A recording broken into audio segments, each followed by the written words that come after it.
বাপরে, চঞ্চল চৌধুরী তো আবার ট্রোলের শিকার হয়ে গেলেন। নতুন করে চঞ্চল চৌধুরী আবারও আলোচনায় চলে আসলেন। বাংলাদেশের বৈষম্য বিরোধী ছাত্র আন্দোলনের যখন চলতেছিল অত্যাচারী সরকারের বিরুদ্ধে, তখন অনেক শিল্পী, নানান পেশার মানুষজন নানানভাবে বাংলাদেশের মতামত ব্যক্ত করেন,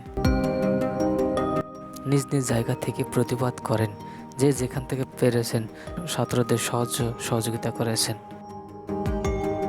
বাংলাদেশে মানুষের আকাঙ্ক্ষা ছিল যারা পরিচিতি মুখ বাংলাদেশের ভেতরে তারা যেন জনসাধারণের সঙ্গে আসে, সঙ্গে লড়ে বৈষম্য বিরোধী আন্দোলনে।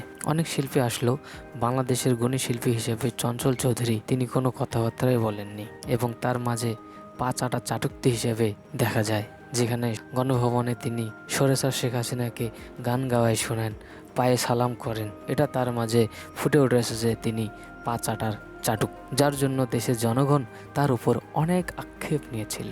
তিনি কোনো কথাবার্তায় বলেননি বৈষম্য ছাত্র আন্দোলনের পক্ষে, কিন্তু নতুন করে তিনি আবার আলোচনায় আসলেন। বাংলাদেশের ভারতের ছেড়ে দেওয়া পানিতে বাংলাদেশের অনেক কয়েকটা জেলা ডুবে যায়। এই জন্য সাধারণ মানুষ যে যেখান থেকে পারতেছে সাহায্য সহযোগিতা করতেছে। এরই মাঝে চঞ্চল চৌধুরী তার নিজের ভেরিফাইড ফেসবুক পেজে একটি পোস্ট করে আবার আলোচনায় আসেন, যেখানে দেখা যায় দেশের নানান পেশার লোকজন তাকে গালাগালি করতেছে তার কমেন্ট বক্সে।